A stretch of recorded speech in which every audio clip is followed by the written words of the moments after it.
Among the shows that has ended for this spring season of anime, one of them is Tengoku Daimakyou, which has honestly surprised me for how good the series was.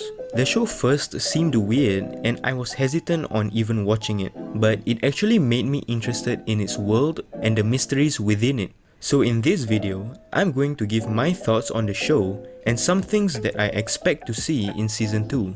So to start off, the show is a post-apocalyptic story that takes place 15 years after a virus has broken out which caused modern civilization to crumble. It actually reminds me of the anime So I'm a Spider So What, where the events in the story are taking place at different times but being shown to the viewers at the same time to make it more confusing and also mysterious to increase the experience of the viewers. So I want to talk about the final episode. It was satisfying to see the well-deserved scene of Maru giving Robin a beatdown after the traumatic scene in episode 12. This of course makes me start to wonder if Robin has been evil from the very beginning. We saw Robin as this role model for Haruki and someone he aspired to become from what we knew. Also from the flashback that we see, it is implied that the doctor who transferred Haruki's consciousness into Kiruko's body is the one who had malicious intentions. But with the last episode, now I'm beginning to rethink and actually think the opposite.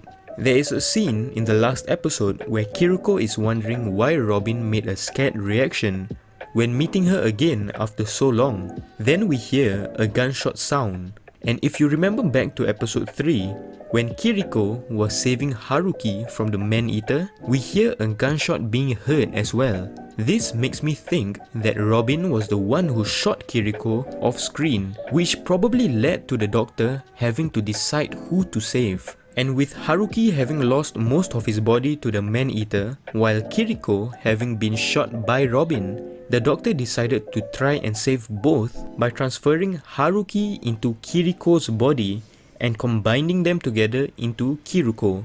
This would also mean that the doctor isn't a bad person and maybe he is actually someone we have met before in the enclosed facility called Heaven. So moving on from that, let's talk about the children from the enclosed facility and how they related to Maru. So from the end of the final episode, we see 4 of the children riding a boat and heading to a city. So we can conclude that since this city seems fully operational with all of its buildings lit up, they are most likely in the past before the virus epidemic broke out. This also leads me to believe that one of Tokyo's children is actually Maru. So there's a high chance that Maru actually has a twin somewhere and that Mikura, the woman who asked Kiruko to guard Maru, is actually someone who either used to work at the enclosed facility or is actually one of the children there and that she is helping to take care of Tokyo's child. Also, I've seen a lot of videos which compare Dr. Usami and Hoshio with Mimihime and Shiro, but with the final episode, I am confident that they're the same people. They look very similar from the color of their eyes. And we even see Mimihime giving Shiro a button, which we see Dr. Usami holding before he dies while holding Hoshio in his arms. This is even supported by the fact that we see Shiro and Mimihime on the boat heading to the city at the end of the episode, as it confirms that the events happening in the enclosed facility is decades before the story we see with Maru and Kiruko. This series has a lot of unanswered questions like who the doctor is, who is Robin and where did he go at the end of the last episode, what happened to Maru's twin, what happened to the enclosed facility, what caused the virus epidemic, where did all the children with powers go, and why was there suddenly an alien among them. Also, now that I'm mentioning it, one of the kids actually has an ability to show someone their fears. And we see Kiruko facing one of the man-eaters with that exact same power before they met Dr. Usami and Hoshio. And we actually know from episode 11 that Mimihime was able to overcome her fear and made friends with that girl who had the power to show someone their fears. So there's a chance that Mimihime managed to actually save the younger kids and get them out of the facility.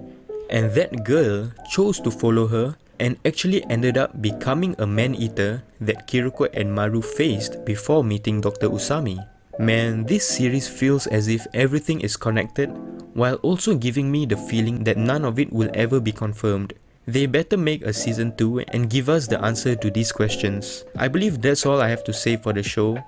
For people who actually have read the manga, please don't give any spoilers in the comments down below because I would really want to learn the mysteries and the answers to them in the upcoming seasons when they are released. I really recommend giving this show a try. It's not something that everyone would like, but it will definitely intrigue people who love the mystery.